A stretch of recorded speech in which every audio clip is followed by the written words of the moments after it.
Welcome everyone. আমি আজকে আপনাদেরকে নিয়ে যাব অনেক অনেক দূরের দেশ পিসল্যান্ডিয়াতে, যেখানে শুধু শান্তি আর শান্তি। ভিসা হাতে পাওয়ার পরপরই ব্যাগটেক গুছিয়ে আমি চলে গেলাম সদরঘাটে লঞ্চ ধরার জন্য।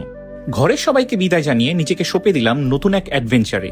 দীর্ঘ 3 দিনের লঞ্চ জার্নির পর অনেকগুলো সাগর মহাসাগর পাড়িয়ে আমাদের লঞ্চ তাদের পাড়ের কাছাকাছি আসায় একটি ট্রেডিশনাল জাহাজ এসে আমাদেরকে রিসিভ করলো। পাড়ে নেমে একটি ছবি তুলতে তুলতে হঠাৎ করে খেয়াল করলাম 2 জন আমাকে রিসিভ করতে এলো বাঘের পিঠে চড়ে। আমি তো দিলাম ভয়ে ভোদর। তারা মোটামুটি আমাকে শান্ত করতে পারলো এই বলে যে তাদের দেশে আসলে সব মানুষ বিভিন্ন প্রাণীদের পিঠেই চলাচল করে, এবং আমাকে বসিয়ে দিল একটি সিংহের পিঠে। হোটেলের পথে যেতে যেতে আমি আশেপাশে যতই তাকালাম ততই বেশি অবাক হলাম এবং নিজে বারবার ভাবতে থাকলাম, এত সুন্দর দেশের কথা পৃথিবীর কেউ কেন জানে না। এখানে প্রকৃতি, মানুষ এবং সকল প্রাণী পাশাপাশি অবস্থান করে এবং কেউই আসলে কারোর সাথে কোন রকমের দাঙ্গা হাঙ্গামা বাঁচাচ্ছে না। ঢাকা হইলে তো এখনো জ্যামে বসে থাকতাম। নয়ন জুড়ানো সব দৃশ্য দেখতে দেখতে আমি চলে এলাম হোটেলে। এটা কি হোটেল নাকি লর্ড অফ দ্য রিংস এর কোন সেট? যাই হোক, দ্রুত খাওয়া দাওয়া শেষ করে আমি বের হয়ে পড়লাম সেই দেশের সবচাইতে prominent school, the school of empathy দেখতে।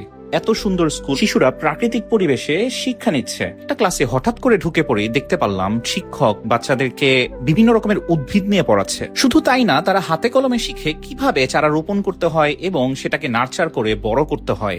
এর মাধ্যমে তারা ছোটবেলা থেকে এটাই জানতে পারে এই পৃথিবীটাই আমাদের একমাত্র ঘর। এরপর পরে আরেকটি ক্লাসে ঢুকে দেখলাম শিশুরা কিভাবে বিভিন্ন পশু পাখিদের সাথে মিলেমিশে থাকা যায় সেই জিনিসটা শিখছে। ক্যান্টিনে গিয়ে তো আমি অবাক। শিক্ষককে জিজ্ঞেস করতেই তিনি বললেন প্রতিদিন বিভিন্ন আলাদা আলাদা গ্রুপের মাধ্যমে একজন শিশু আরেকজন শিশুকে টিফিন খাইয়ে দেয়। টিফিন শেষে আমরা চলে গেলাম একটি স্থানে যেখানে বিকেল হলেই রাজ্যের সকল বৃদ্ধ মানুষ এসে জড়ো হয় এবং স্কুলের শিশুরা তাদেরকে বিভিন্ন রকমের গল্পের বই পড়ে শোনায়। এর মাধ্যমে তাদেরকে বয়োজ্যেষ্ঠদের প্রতি শ্রদ্ধা এবং ভালোবাসা শেখানো হয়। আর স্কুল ভিজিট শেষে আবারও সেই মনোমুগ্ধকর পরিবেশ দেখতে দেখতে বাসায় ফিরলাম। ডিনারে আমাকে সেই দেশের টাউন হলে আমন্ত্রণ করা হলো এবং অনেক অনেক খাবার খেয়ে পুরা পেটটা ফুলিয়ে ফেললাম। আমার যেহেতু গান বাজনা একটু পছন্দ, সেই দেশের প্রধানমন্ত্রী আমাকে একটি তাদের ট্রেডিশনাল মিউজিক্যাল ইনস্ট্রুমেন্ট গিফট করলো। 2 দিনের এই অদ্ভুত সফর শেষে সেই দেশের মানুষেরা আমাকে একটি ফ্রি ইগল রাইড অফার করলো, যাতে চড়ে আমি চলে যাব বাংলাদেশে। মেঘের দেশে ভাসতে ভাসতে চলে এলাম বাংলাদেশে। ল্যান্ড করলাম ঢাকার মাঝখানে একটি রাস্তায়।